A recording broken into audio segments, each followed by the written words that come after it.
I help other people. That's what I do. I help you through your crisis. I help you through your, when your marriage is having a hard time, you're not able to get along with your kid. I help you. That's just how it has always worked, being the small group leader or the whatever ministry leader. And so needing the help, it was truly humbling. Like it felt like awkward. I tell people, let people help you, because there's plenty of nights where no one's there to help you. If they're offering, they want to, and let them, and they'll say no if they don't want to. Mhm. And so getting that help is not just okay, it's good. And you're allowing them to love on you, and you're allowing them to minister to you. It's part of being a part of the body of Christ. Yeah. Yeah, it was definitely humbling, and you feel very vulnerable, and you just want to give it all back. You want to, like, I wanted to give something back to everybody that gave to me, but I could not. I was in such a depleted state. And Mhm. it always amazed me of how thoughtful people were and how willing they were to press in and to show up and to buy those plane tickets, or, get on the phone or take our kids places. It was hard, but also good. And I can't imagine going through something without community, without the body of Christ.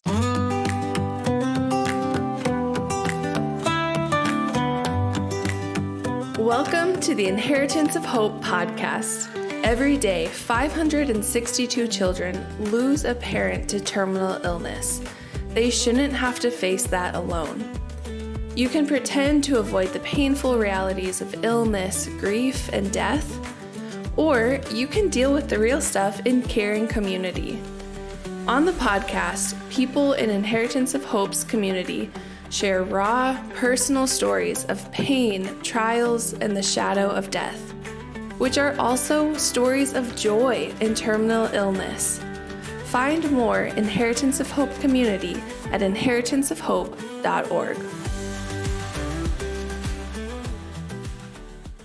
Hey everyone, my name is Ellie. Welcome back to another episode of the Inheritance of Hope podcast. We have a great duo with us, and I am really looking forward to this conversation as we kind of unpack what this diagnosis has looked like, what this journey has looked like. As we all know, each journey is different. So I'm looking forward to giving the mic to this couple as they kind of unpack what their personal story has looked like over the years. So go ahead and introduce yourselves. My name is Jennifer Parcio, and I live in Chicago with my husband, Mike. I'll let him introduce himself in a second. But in 2019, I was diagnosed with metastatic breast cancer. It kind of came as a shock, although having cancer a few years before that, I was not getting better, and we couldn't figure out why. I continued to have just health problems after health problems. And then it turns out that it was metastatic to my bones. So it had started in my breast, metastasized to my bones. At that point, we had, just lived in Chicago for a few years. We moved here in 2012 to help plant a church. So it kind of came as a shock. We were away from a lot of family and friends. We had new community here, but, we had old community back in California. At that point, my kids were both teenagers, and, just looking at what the landscape of our life was going to look like. At that time, if you were to Google metastatic breast cancer, it said that there was like a 3 to 5 average year lifespan, which caused a lot of, panic in the beginning. And we just weren't sure what the future looked like. And then in 2020, we found Inheritance of Hope. And I was literally looking for a community of faith just to unpack what this diagnosis was doing. And we've been involved and served ever since, and just been blessed by that. I agree with everything she said. My name is Michael Parcio, and obviously married to Jen. And the journey's been tough, but it's also allowed us to grow. Man, it's been super tough. A lot of ups and downs, but it's forced us to look at our marriage, forced us to look at our walk with God, forced us to look at what we will do in the midst of this crazy journey. And we are so glad that we ran into Inheritance of Hope, because it's not only been a blessing to us, but also hopefully we've been a blessing to others in several of the groups and some of the relationships we built. Our kids love it too. We have a son, Josh, and a daughter, Alexis. Josh is in college, and Alexis she's in California teaching with her new husband. My goodness, that's crazy. As of last April, this past April. And yeah, it's been a crazy ride, but it's been ironically, there's been some blessings, even in the middle of a storm that is very hurtful and tough to go through. There's been great triumphs and opportunities to grow our faith. So we're I mean, I don't know if we're grateful for it because that's a Mm. weird word to say, but we're grateful for the challenges and the victories, and hopefully it brings glory to God. Yeah, man, we've only been on this call for a couple of minutes. I feel like you both just kind of unpacked such a big concept of that tension of like good things may have come out of this, but it doesn't mean that this is a good thing. And then there's tension of this is hard and there's also room for other things. So I guess I kind of just want to jump into that right now and we can kind of like backtrack and kind of do more of the small talk. But I guess what has that looked like for you both as, the diagnosed person and then the spouse? What has that hard and looked like over the years? Yeah. It's looked like a lot of personal time with the Lord, but also time together in therapy and with community and, honest conversations that are hard to have sometimes, pressing in when you don't want to press in, allowing yourself to grieve and feel feelings because, you can't stop what you're feeling. You really do have to deal with it. And, Yeah. this whole concept of anticipatory grief was very new to me, but that's what we live in. I've had this disease since 2019, so it's been, going on 6 years, and I honestly wasn't sure if I would even live this long. And so, um, there's been some course correction along the way. For a while, there was that desperation of trying to get everything in before the clock stops. But the clock has kept going. And so we're continuing to learn um, how to keep moving forward in that. Yeah. I think it's grown us as individuals, because again, it's so hard that for us there's only one place to look, and that's to God. And it forced us to look at things in our marriage. I mean, when we first got married, we were perfect. It was so awesome. There's no issues. Our bills were all paid. It was good. And then we had kids, and then all this can't like it's been super tough. And like Jen said, we had to go to counseling for it. I'm gonna get a little vulnerable. I wanted to protect her so much that I didn't share with her the debt that we accrued, and we went through about $20,000 worth of savings, and that just dried up when she first got sick. And I wanted to protect her, so I didn't share that with her. And about a year and a half or 2 years later, when she found out, she felt betrayed, and I was like, "What? Mm, That wasn't my intention. I was trying to mm, protect you." And so that caused one of the biggest difficulties in our marriage. And so we had to not only deal with the cancer and all the medications and all the stuff that goes with that, but we had to deal with all the cracks in our marriage that we were finding and how to talk through that. And so a little plug for counseling. We have coaches for business, we have coaches for sports, we have coaches for all kinds of things. Like, why not get coaching for when you're going through the toughest times in your life and dealing with the most important relationship in our life? Get some coaching. And so if anybody out there is wondering about, is counseling a good thing, a good counselor is gold. mhm. And it can really help because we're not pros. There's no manual for marriage. Yeah. This Um, is the first time we've gone through this. Yeah. You only get one try through it. yeah, it just forced us to look at a lot of stuff. It's just forced us to grow. And again, it's not a fun thing. It's not pleasant, but it has been good for our marriage in a lot of ways because it exposed cracks, and then we had to seal them and fix them and deal with them.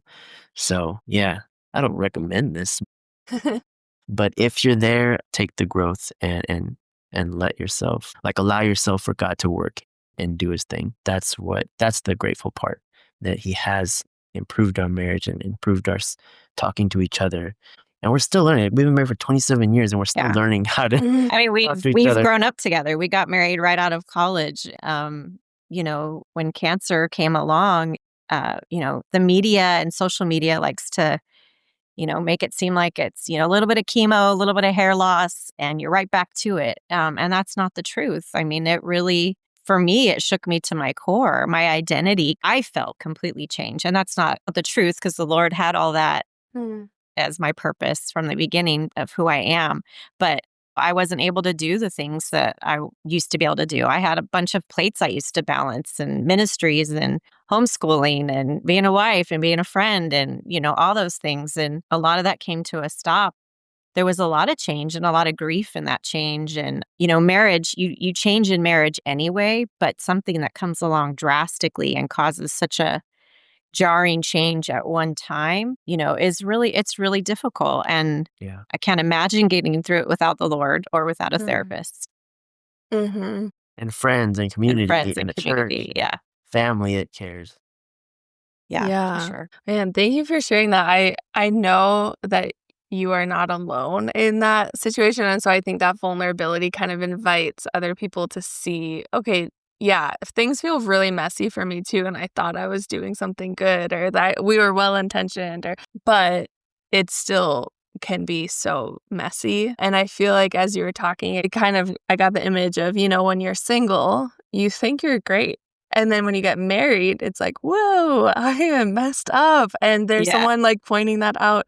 And then within marriage, you have something as drastic as a diagnosis like this and like a complete change of what you're able to handle, your personality, everything. Talk about exposing, I mean, for both of you. And I think that is incredible how you've kind of weathered so many storms together and have sought help, because I think that's a lie that we tell ourselves in the midst of it is like, I can do this, I've got it.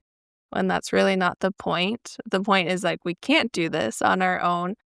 Yeah. And so, yeah, of course, relying on the Lord. And I think He gives us people in the midst of that to lighten that load or to like minister um, to us through people. So, what was that like recently moving states and kind of developing community? But it's still, I mean, I went through something similar. Like, I moved states, I experienced like a really difficult few years, and I was like, all my people are away. I have all these baby friendships. I kept calling them like baby friendships. Yeah. And it was so hard. So I guess just walk us through what role community has played Mm. in your life in this, and what was it like having baby friendships to support some of this? Honestly, it was like my worst nightmare because I thought, I had lived in California most of my life. And, like I said, we moved here in 2012 to help plant a church, leaving a lot of friends, a large church behind and family behind. I got here and we were doing life for 2 years. And then in 2015 was my first diagnosis. And um, it was like, why, God? Why did you call me all the way out here for, this to happen? But we saw those baby friendships grew so quickly in that, through that fire. And we were so supported here, but we were also supported by our people in California. We would get things in the mail, people would come out to visit. And so it was like we had more. It was like Mm, multiplied because of being here. And I honestly think I got much better health care because I was here. mm, And so I kind of feel like that was part of God's provision was that I've had excellent health care here, being in the city of Chicago and just having some amazing hospitals and resources around me. Do you have anything else to speak to that? It was super hard because, like Jen said, a lot of our best friends were back in California, and now they're thousands of miles away where they can't just come over. And people we'd been done ministry with for 10, 15 years. I don't even know how long it was. And then 3 years in here, those friendships are developing, and but it almost forwarded the relationships because something so serious and drastic happened to us. Being two of the leaders in the church and being leaders for so many years back in California as well, usually we're the ones helping, but this mm, caused us to be the ones that needed help.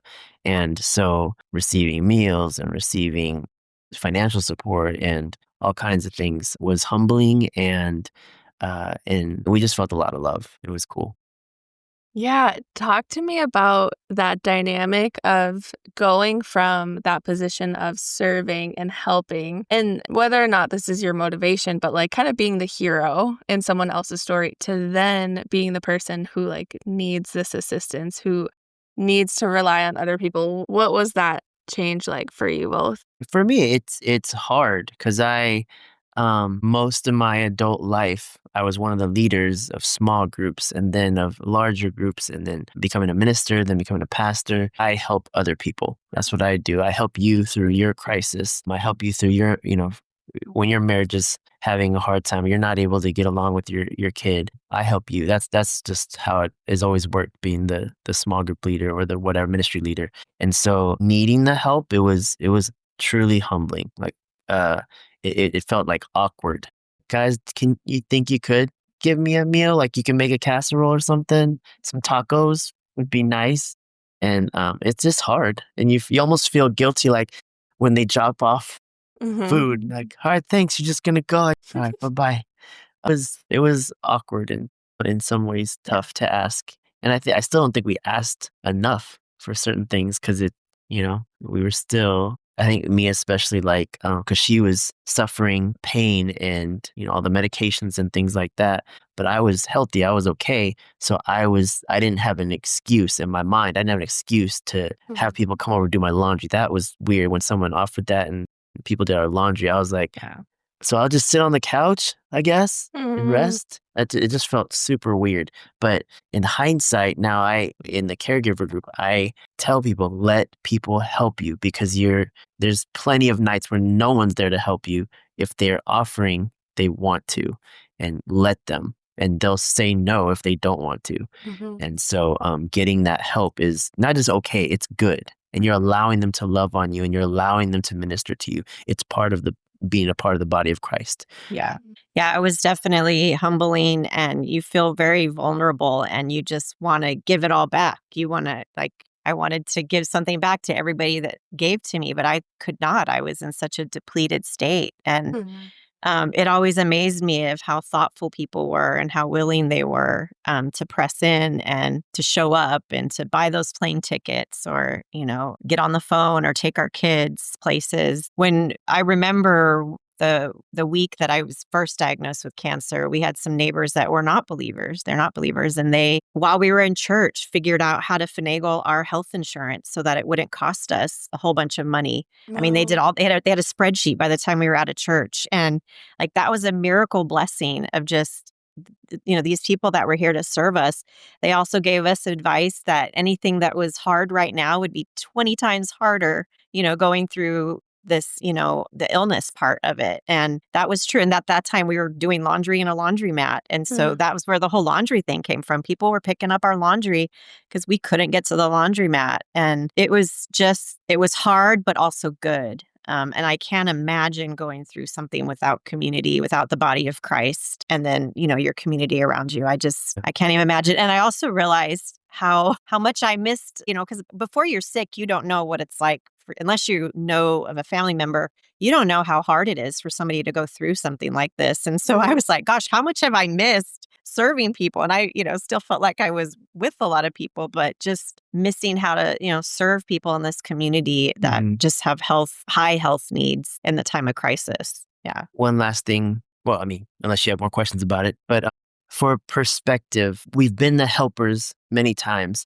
And when we hear about somebody that needed help and they didn't ask, it bothers us. It's like, why didn't you say anything? We were right there. We had extra time. We could have washed your lawn. We could have washed your car. We could have, and it bothers me. It bothers us that why didn't you say anything? Why didn't you ask? We were right here. And so then that's, if whoever's listening, if you're out there saying, I couldn't ask for help, just flip it. If the stories were reversed and you weren't the one in need, but you were the one that could help, like, wouldn't you be upset that they didn't let you help and they suffered through instead? And so then now on our turn, okay, so I guess it's okay to let people help, because if if we flipped it, I'd be almost mad. Why didn't you let us help you and you suffered through by yourself? I could have prayed. We could have, done all these things. And so if you're out there being stubborn, just let people help you. That is what the body of Christ is. And that's what neighbors are supposed to do. That's what friendships are supposed to do. So allow it to happen. You're robbing them of a way to love on you, to help you. It's truly a robbery. Yeah, It's a that's crime. No, I'm just kidding. yeah. It feels like that because, like you said, I feel like everyone can relate to that feeling of like, I want to lean in, I want to help. And you almost just want to like shake someone by their shoulders of like, let us help you. But unless you're on the receiving end, you don't really know how hard it is. I think you articulated that all so well. And as you were talking, a story came to mind of, like I said, I moved from out of state and I had friends like all over the US. And so a couple years ago, my husband and I had some of my friends from out of state visiting. And the whole weekend, when you are hosting someone, you're like, oh, is it hot in here? Do you want cheese on your pasta? Like you always want to accommodate. And she was so clear. She was like, yeah, I am warm. And we're like, great. Okay, let's turn on the air. Or, Yeah. okay, now we know this is what you want. And I know it's hard. I know a lot of us are kind of trained to just be, easy for someone to host and just say, oh, whatever you want. It's like, no, you have permission to say, yeah, it's warm in here. Can you go and change something about that? Yeah. And afterwards, my husband and I processed that for a couple of weeks. We're like, we want to be more like that. We want to be people who say, yeah, I need this, or can we change this? And that Yeah. kind of came up. Yeah. Yeah, absolutely.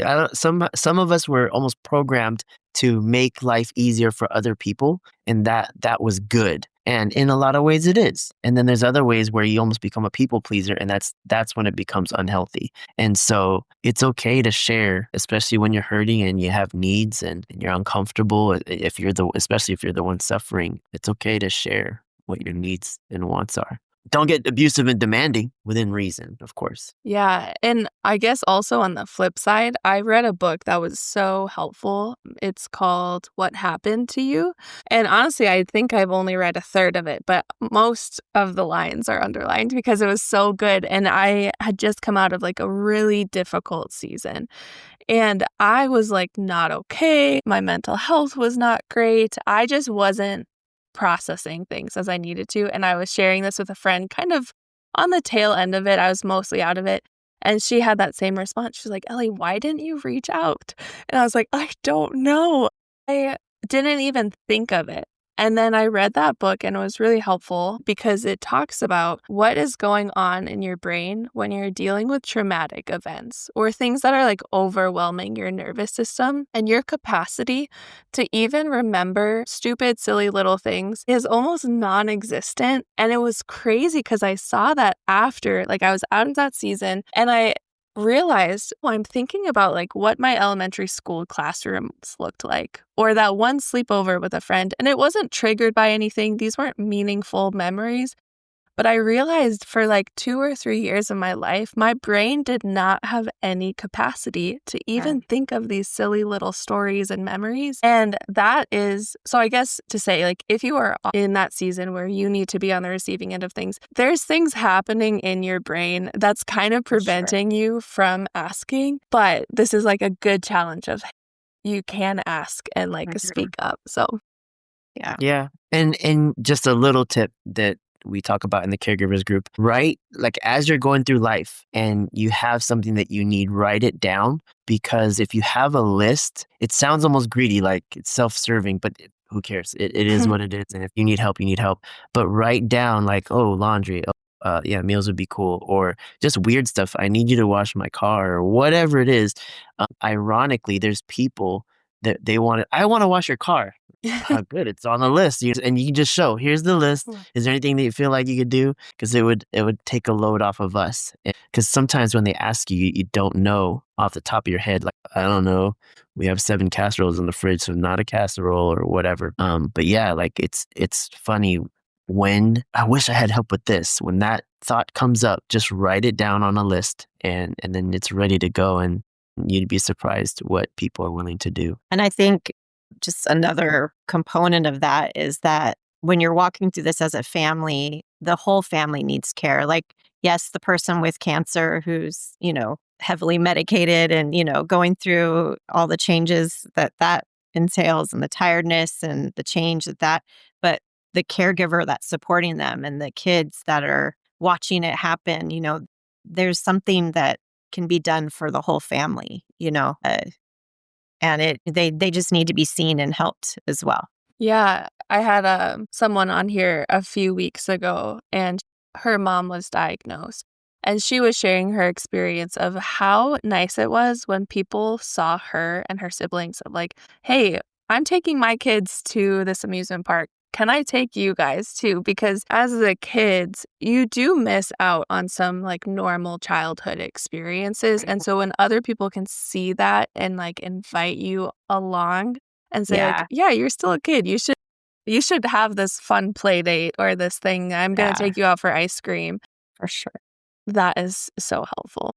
Yeah, I actually listened to that podcast and it was very insightful just to hear Shelby, right? Shelby Yep. speak. And while you were talking, I just had a memory. We had a friend come and visit. My daughter was in theater during this time, or during one of the times I was in chemo. And I was a theater mom. Like I did what she did. I hung out and served and did the stuff at school. And that obviously stopped when I was very sick.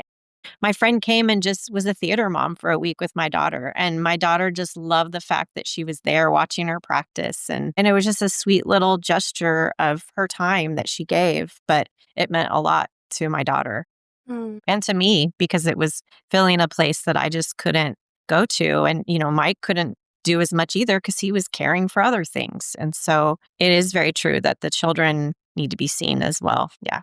Yeah, apparently it affects more than the patient. It's crazy, the concept, right? Right.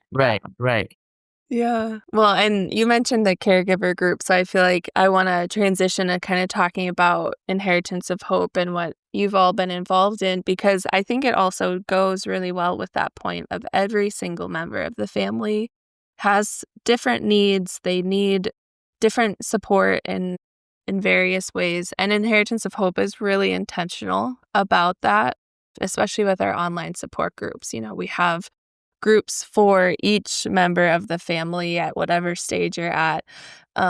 So walk us through how you heard about Inheritance of Hope, how you've been involved over the years, and what your experience has been like. Well, we can thank Google for this one. I was on the phone with my mom. It was 2020 during COVID. And I just said, like, I want to talk with people who have faith who are going through a terminal illness, particularly cancer.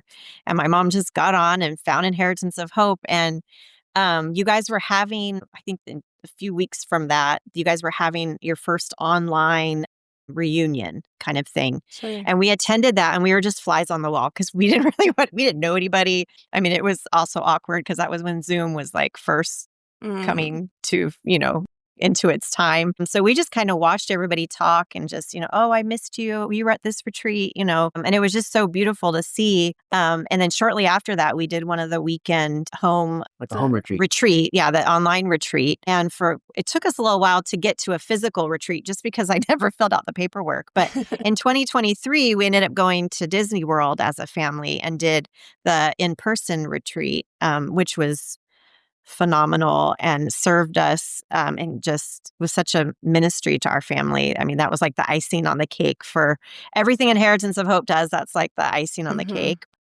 We got involved with the at-home groups very quickly.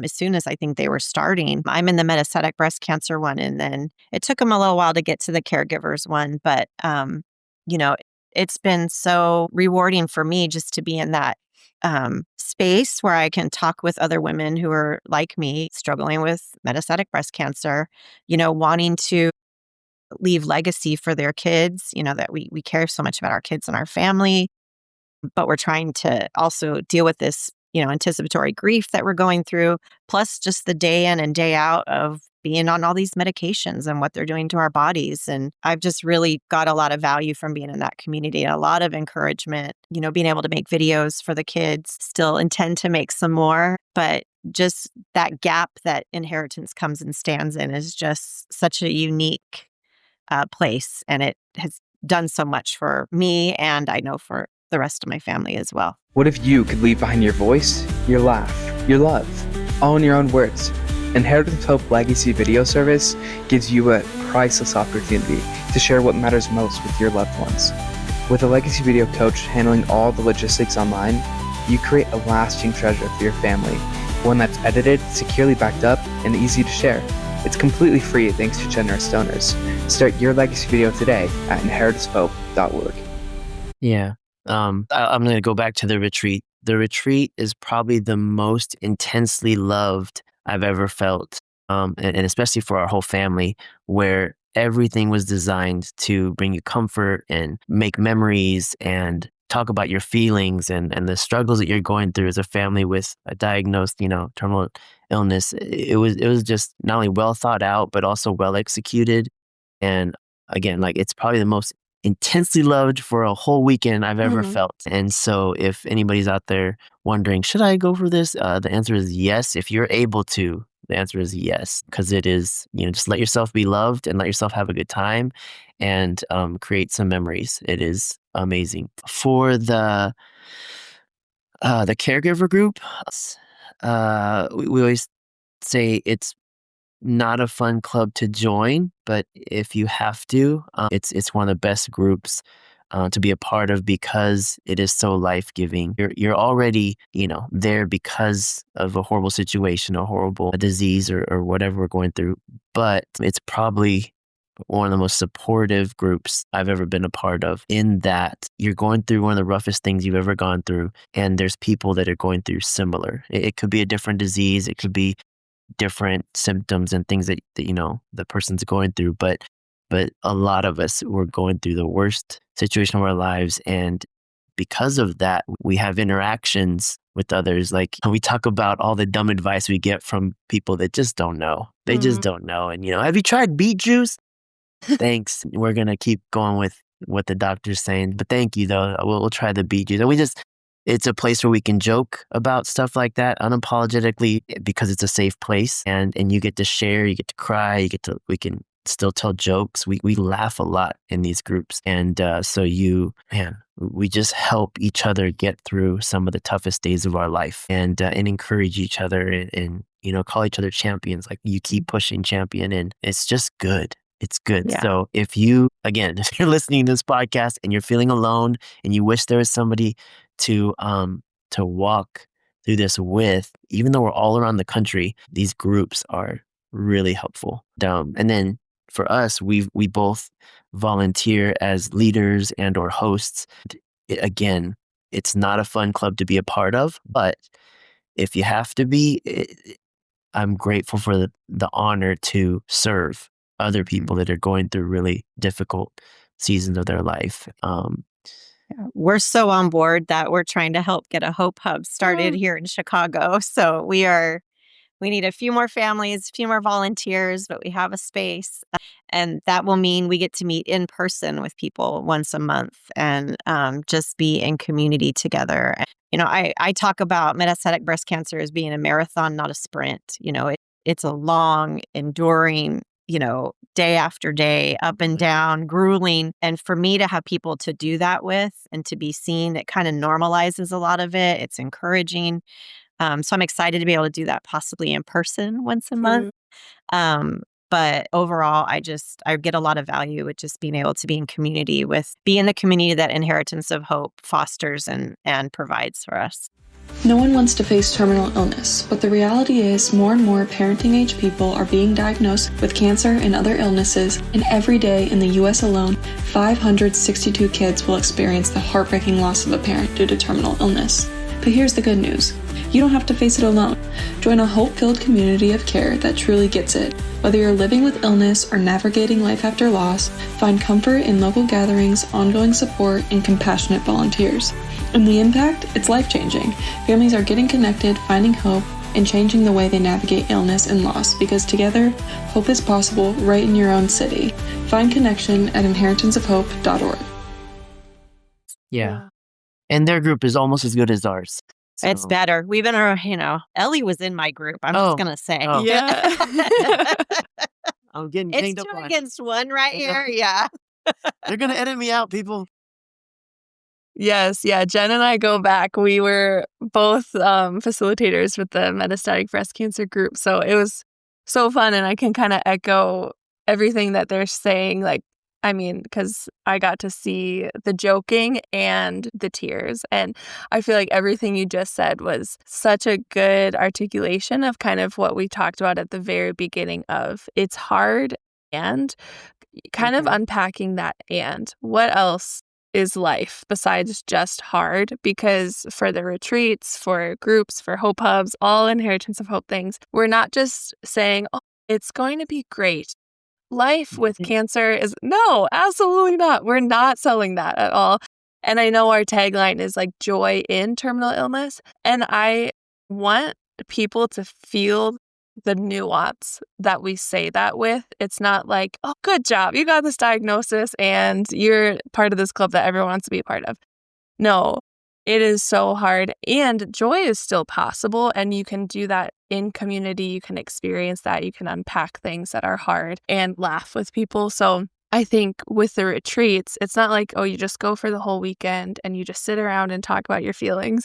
You do that and you ride roller coasters and you go on date nights, and it's a great combination. And I know I had a blast with the ladies in the NBC group because we laughed so hard. And there were also some really heavy nights. And I know I've talked about this with other people on the podcast of like, what would draw you to context where you talk about a diagnosis like this and where your friends that you know and have been part of the group with are likely to die at some point, and you experience that grief, that loss. Like, what on earth would draw you to that? And it's like, it's so complex. So I guess I want to make that a question. Like, why are you drawn to these spaces where there's still grief and heaviness? Yeah.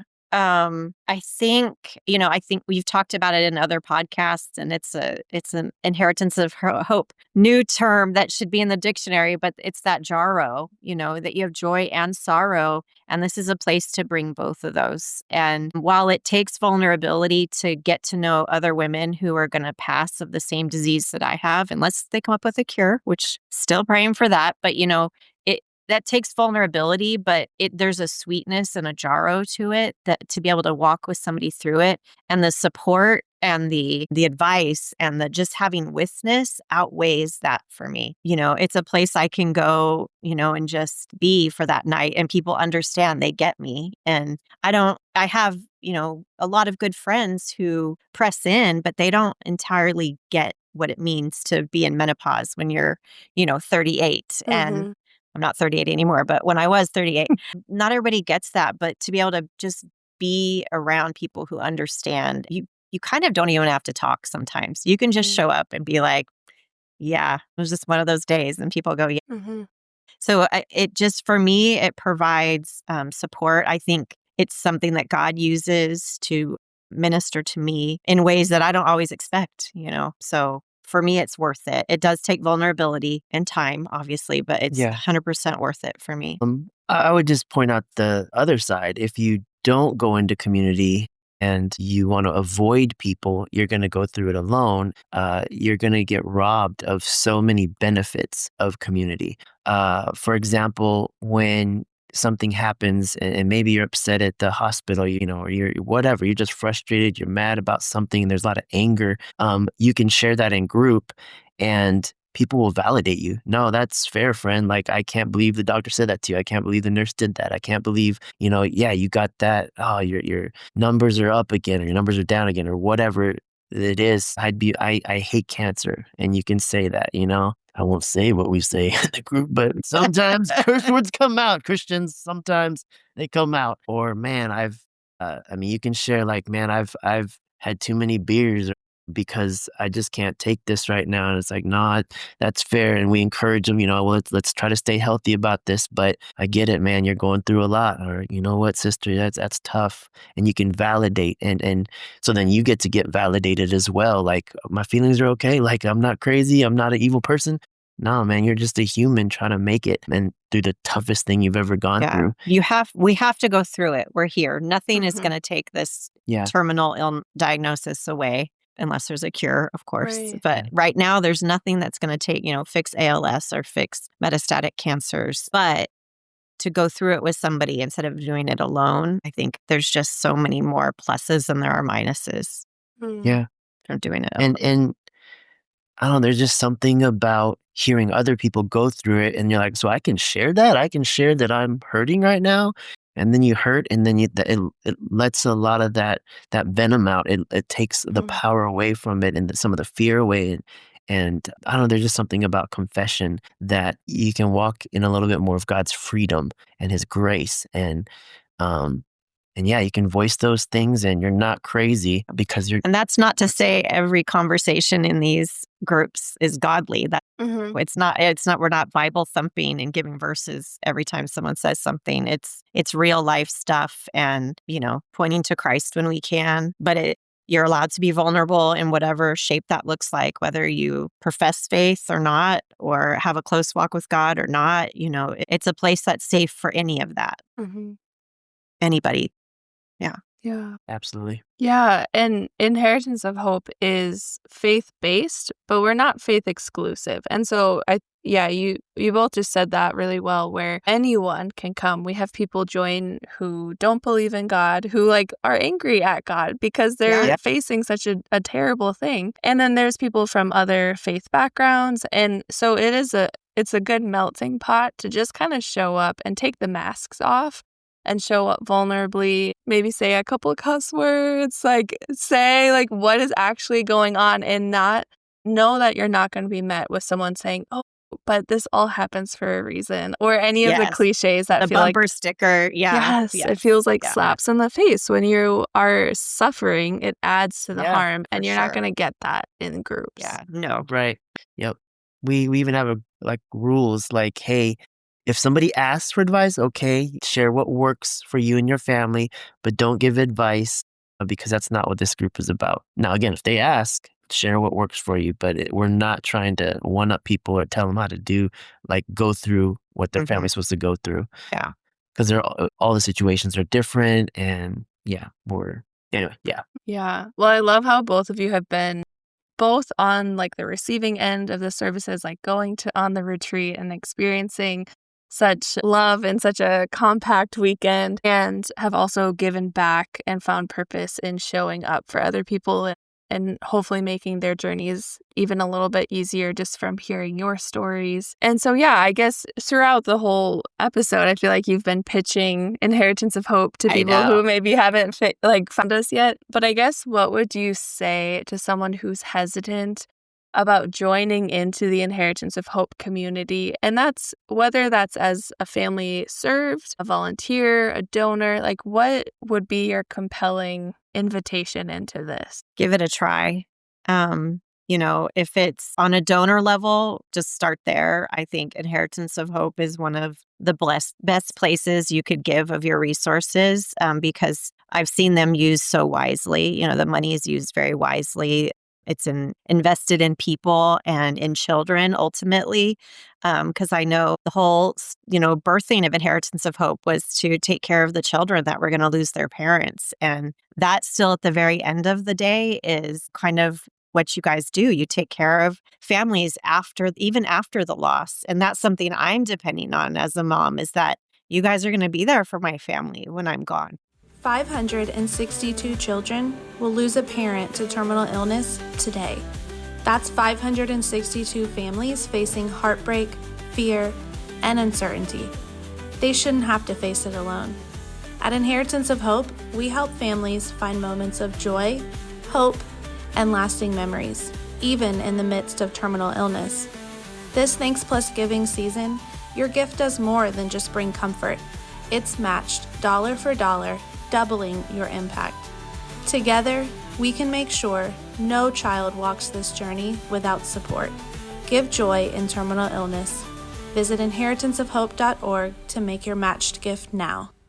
And so I guess that would be my plug for along the other ways too. Give it a try, because especially if you don't have community physically in your city where you are, this is a chance to have a community that gets you and that will support you, and press in. If you need advice, you can get advice. If you just need someone to listen to you, you can have someone listen to you. I mean, Inheritance of Hope also offers a therapist for you, for a few hours if you need to talk to somebody. So just the things that are provided, there's a plethora of them, and you could start anywhere. Yeah.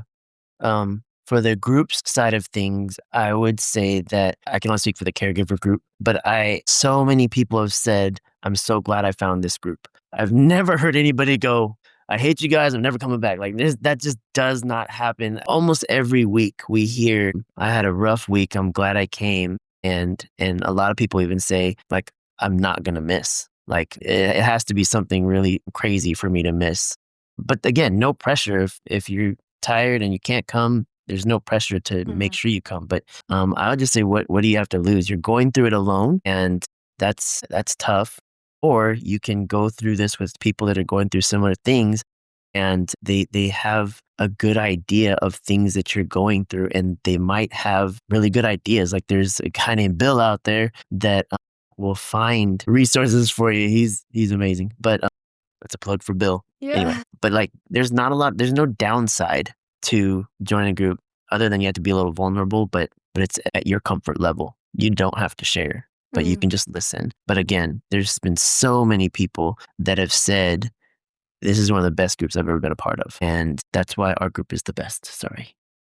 I'm just kidding. Well, it's funny you mentioned Bill. I mean, also shout out to him because he was on this podcast, and so I got to talk to him, and he actually made a resource for families facing ALS because that's what his family went through. And so it's on our website. So if you go on our website, type in ALS, you're going to find this beautiful list of resources that he has compiled with so much thought and love. But even talking to him on that podcast episode, he kind of referred to these groups as a lifeline. Like such a powerful idea that like this is something I will not miss. I don't care if I'm traveling, if I need to join from my phone on the go, I will not miss it. And also, Jen, what you were talking about, like we do have groups for life after loss. So it's not like, okay, anticipatory grief, we've got you. But as soon as you experience this other kind of grief, like good luck.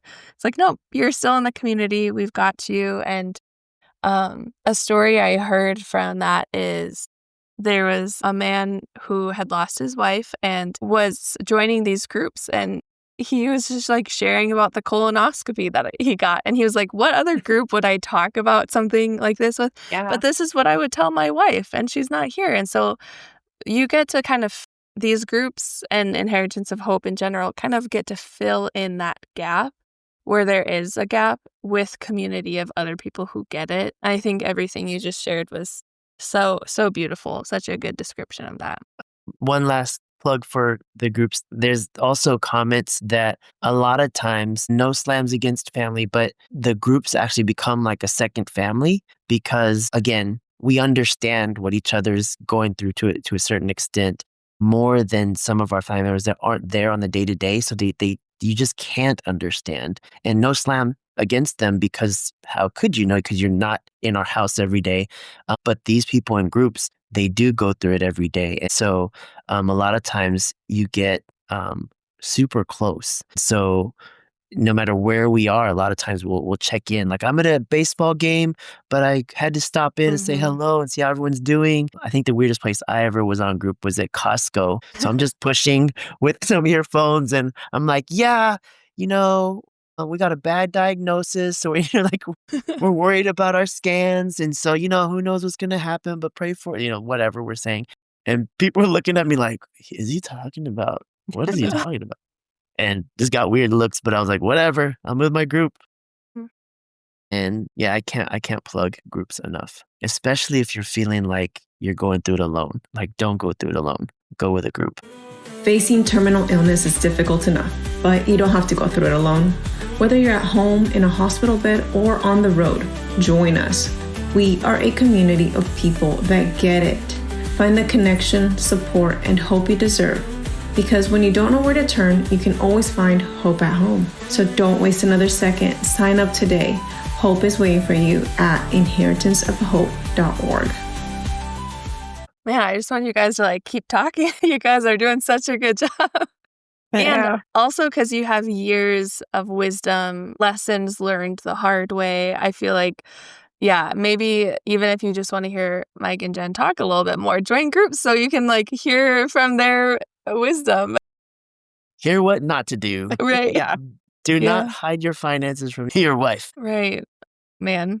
Well, we always wrap up every episode by asking whose legacy has been impactful for you in a way that you kind of keep on carrying the light that they passed to you. For me, it's my mom and dad. My dad was the first in his family to become a Christian. He walked down the street to Vacation Bible School and ended up dragging his siblings and eventually his parents. And then my mom grew up in church, but has always been missions minded. And she and my dad started praying for my husband before when I was a baby. I know they started praying for my spouse very early on. And so that legacy of prayer, first of all, just having Christ brought into our family, but then praying over the future of my children, or I was their child, future of us. And then I pray over the future of my children because of what they've taught me. And, Mike became a believer when he was in college. And, to hear how God reached out to him throughout his life, I think it's because he was prayed over. We didn't really get to talk too much about legacy in this, for what we've done for legacy, but that is a big part for me, is praying for my children and praying for their spouses. And I've got one son-in-law so far. My son is still unmarried, and that's okay. And we're praying for his future spouse. And then I'm praying for my grandchildren and what kind of parents my kids are going to be. And that's what I've learned from my parents for sure. Yeah, I really look up to her dad in that he was the first person to really give his life to God and then walk in such a way that it affected his whole family and then affect like brothers and sisters and beyond. And then, yeah, when I found out that they prayed for me obviously they didn't know my name yet, but they were praying for her future spouse, that encouraged me to do that for our kids. And we modeled a lot of what we did after what her parents did. And so that legacy of living for God is invaluable. So there's a lot of people, but I think that was the most impactful, especially we were in our early 20s. She was 21 and I was 22. And so having almost like a framework to look at, they're not perfect, but they did a lot of things right. And so we try to take those and run with them. So we're glad that our kids, their spouses have been prayed over 20 years. So it's just cool. Yeah, that's a great picture of this legacy that's passed on from generation to generation. I mean, that's 3 generations in the works. And I'm sure you're even setting up future generations to continue that, which is just mind-blowing and so cool. And a legacy that will outlive you and your kids. How insane is that? That's so beautiful. Mm-hmm. Yeah, but it's cool because it's biblical. When God talks about one person truly getting to know God and then his whole household is forever changed, that is not a parable. It's not like an exaggeration. That is truly possible when God really gets a hold of somebody and they live for God. Mm-hmm. It can go through generations. It's exciting. Yeah. It really is. It really is. And lived out so well in both the generation before you and how you're living that out. Well, thank you both for sharing vulnerably and passionately. I really feel like this is a convincing episode. So if someone's listening for the first time and maybe isn't in that category of, a young family facing the loss of a parent due to terminal illness, but you have resources to give, come be a facilitator for these groups. Donate generously so that we can provide these for free, which we do. But there's so much room for you at the table, no matter what situation you're in and what your background is. There's room for you here. So I think you both shared so wonderfully and have such great testimonies. And I really do want you guys to have the microphone more. But for the sake of the listeners, we will cut it off here. But thank you both so much for your time and insight. Thank you. You make it really easy and fun, and you do a good job keeping it rolling. So good job. Thank you. Thank you.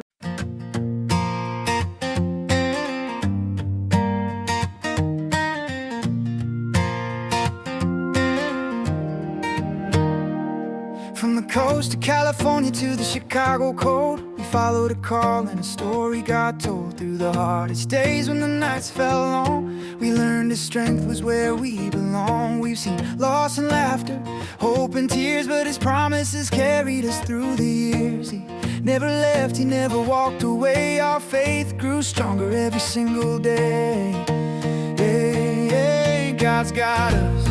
Through the fire and rain, through the joy, through the pain. When we stumble, we just say oops and start again. 'Cause grace keeps flowing, love never ends. We walk by faith, not sight or fame. Character over every gain. God's got us, and that's enough.